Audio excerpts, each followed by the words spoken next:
नमस्कार, आदाब, सत श्री अकाल मित्रों। मैं निट्स आप सभी का फिर से क्राइम अब तक फैमिली में स्वागत करता हूं और उम्मीद करता हूं आप सभी स्वस्थ और कुशल मंगल होंगे।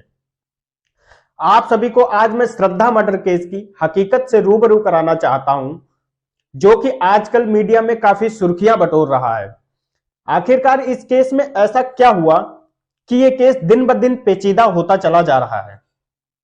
मैं आपको इस केस के एक एक पहलू से बखूबी परिचित कराने का प्रयास करूंगा, जिससे कि आपके मन में उठ रहे तमाम सवालों का जवाब आपको ढूंढने में आसानी होगी। बस आप वीडियो को अंत तक जरूर देखिएगा। उम्मीद है आपके सवालों का जवाब आपको मिल जाएगा। मित्रों, श्रद्धा मर्डर केस को पुलिस जितना सुलझाने की कोशिश कर रही है, वह जैसे जैसे इसकी तहकीकात गहनता के साथ करती चली जा रही है, तो यह केस सुलझने की बजाय और ही ज्यादा उलझता चला जा रहा है। परत दर परत लगातार नई नई परतें खुलती चली जा रही हैं। इस केस में रोज एक नया मोड़ आता चला जा रहा है।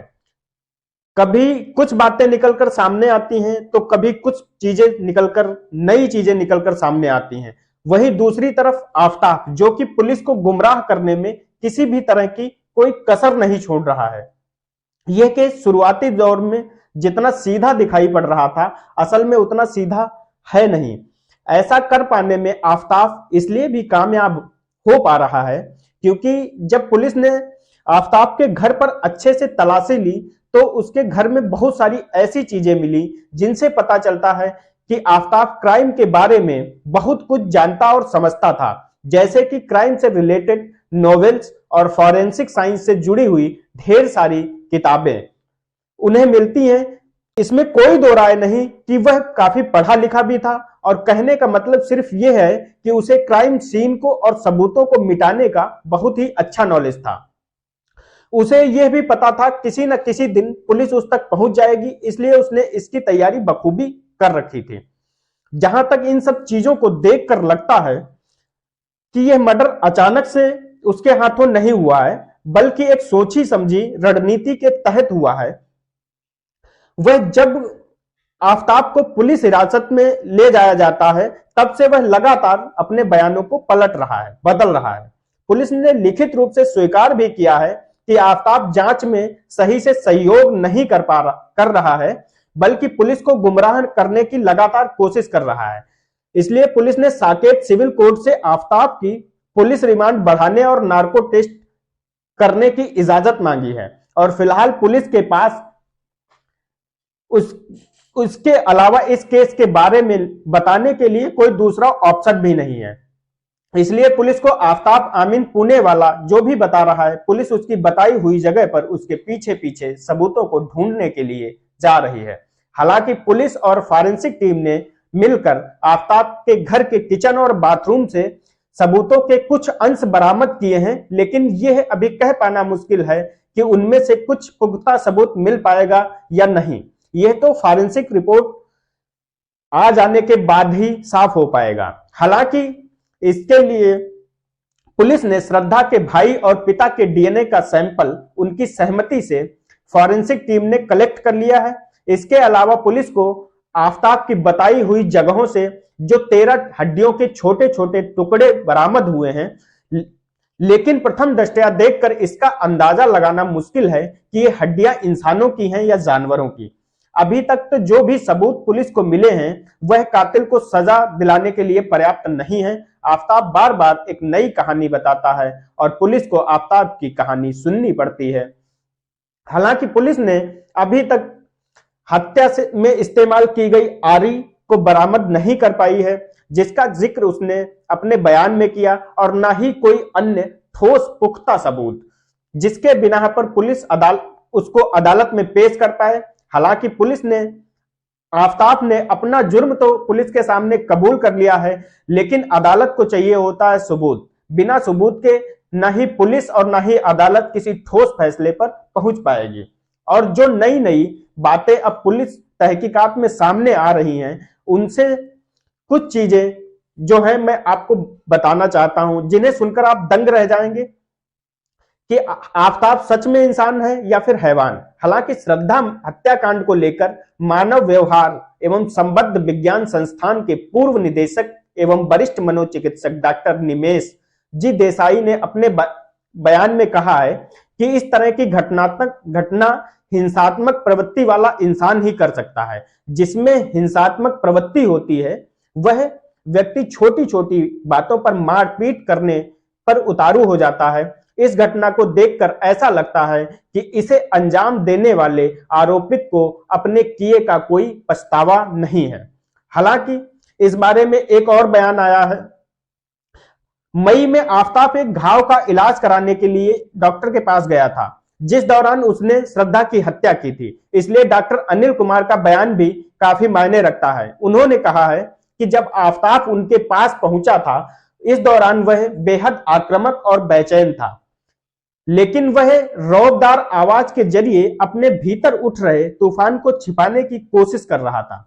उन्होंने जब उससे कटने की वजह पूछी तो उसने कहा कि फल काटते समय हाथ में चाकू लग गया, इसलिए यह भी कहा जा सकता है कि शायद लाश के टुकड़े करते हुए चाकू उसे लगा हो।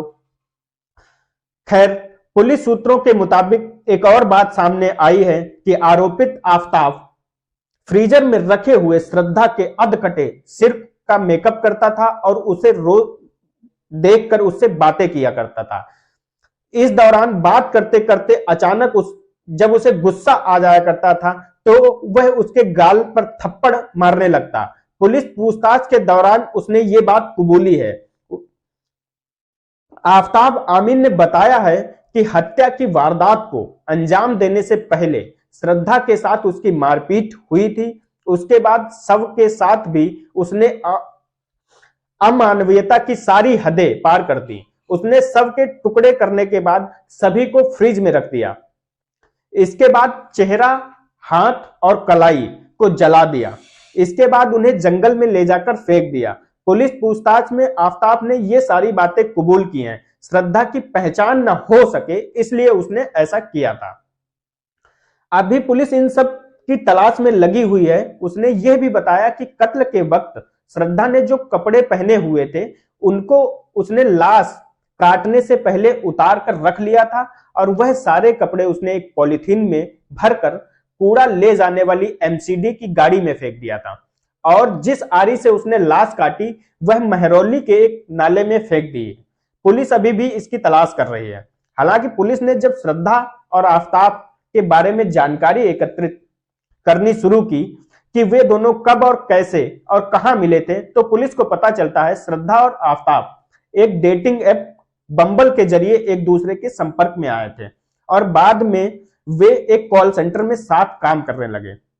जब श्रद्धा के परिवार ने इस रिश्ते पर आपत्ति जताई तो वे दिल्ली चले आए और महरौली में आकर रहने लगे और पुलिस लगातार आफताब के दोस्तों और उसके इंटरनेट मीडिया अकाउंट को खंगालना शुरू करती है तो आफताब के पूर्व संबंधों के बारे में भी उन्हें पता चलता है और वे बम्बल ऐप से आरोपित के पूरी प्रोफाइल की जानकारी मांगते हैं तो पता चलता है कि आरोपित श्रद्धा के अलावा अन्य लड़कियों के संपर्क में भी था।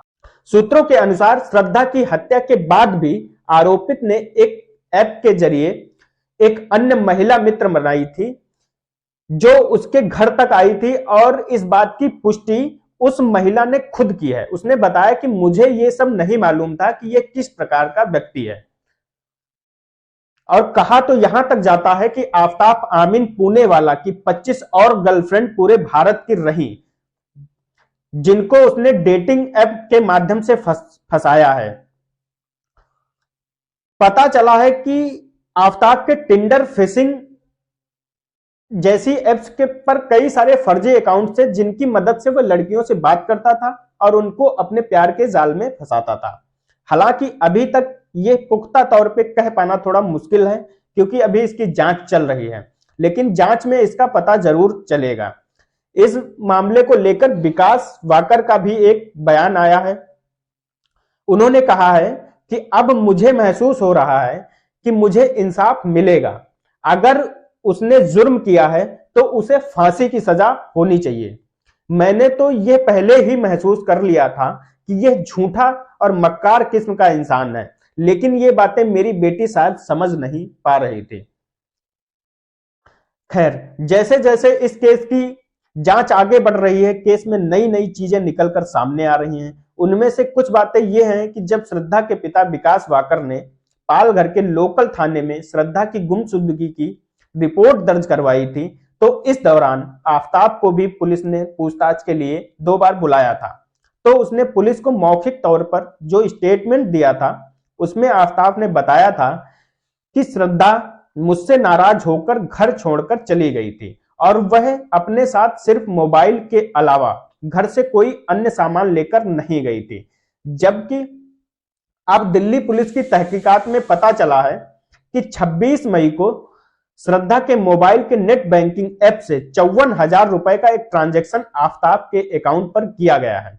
31 मई को श्रद्धा के इंस्टाग्राम अकाउंट से उसके दोस्त से एक चैटिंग भी की गई है और जून महीने तक, जब तक कि आफताब ने उस लाश को ठिकाने नहीं लगा दिया था, जैसा कि उसने बताया था, तब तक लगातार श्रद्धा का मोबाइल ऑन रखा था और उसके सारे सोशल मीडिया अकाउंट से को भी एक्टिव कर रखा था, जो कि आफताब अमीन पुणे वाला के द्वारा किए जा रहे थे, क्योंकि इस बात के बारे में वह अच्छी तरह से जानता था कि अगर वह इन सारी एक्टिविटीज को एकदम से बंद कर देगा तो इस बीच अगर श्रद्धा से कोई संपर्क करने की कोशिश करेगा और उसका मोबाइल बंद मिलेगा और उसका सोशल मीडिया अकाउंट भी एक्टिव नहीं होगा तो लोगों को शक हो सकता है। इसलिए वह इन सारी चीजों को खुद ही ऑपरेट करता रहा। खैर, इस बारे में तमाम तरह की खबरें निकलकर सामने आ रही हैं। उनमें से कितनी सच हैं और कितनी झूठ, इस बारे में अभी पुख्ता रूप से कह पाना थोड़ा मुश्किल है। हालांकि कुछ लोग इसे लव जिहाद के नजरिए से भी जोड़कर देखने लगे हैं। वहीं कुछ लोगों का मानना है कि उसने इस तरह से अन्य लड़कियों का भी कत्ल किया होगा जिनको उसने ऑनलाइन डेटिंग एप्स के जरिए से फंसाया है। अभी इस बारे में कुछ कह देना जल्दबाजी होगी। पुलिस अपनी जांच कर रही है और जांच पूरी होने के बाद सारी चीजें खुलकर सामने आ जाएंगी। 16 नवंबर 2022 को पुलिस रिमांड भी खत्म हो रही थी और उसकी पेशी अदालत में होनी थी। पुलिस ने अदालत से 10 दिन की रिमांड बढ़ाने की और आफताब के नार्को टेस्ट की इजाजत मांगी थी। हालांकि अदालत ने पुलिस को इसकी मंजूरी दे दी है। अब आफताब 5 दिन की पुलिस रिमांड में दिल्ली पुलिस के पास रहेगा और उसका नार्को टेस्ट भी किया जाएगा। हालांकि पुलिस ने 10 दिन की रिमांड अदालत से मांगी थी। दोस्तों, आज तक जो जानकारी निकलकर सामने आई, मैंने आप सभी को बताने का प्रयास किया और आपसे साझा किया। अगर आपको मेरे द्वारा दी गई जानकारी में किसी भी प्रकार की त्रुटि लगती है तो आप हमें कमेंट बॉक्स में या फिर हमें ईमेल के माध्यम से बता सकते हैं। उम्मीद करते हैं आपको हमारी वीडियो पसंद आई होगी। आप लोग फटाफट चैनल को सब्सक्राइब करें, लाइक करें, कमेंट करें और बेल आइकन दबाना बिल्कुल मत भूलिएगा, जिससे कि हमारी वीडियो की नोटिफिकेशन आप तक सबसे पहले पहुंच सके। दोस्तों, मिलते हैं अगले एपिसोड में। तब तक के लिए नमस्कार, धन्यवाद।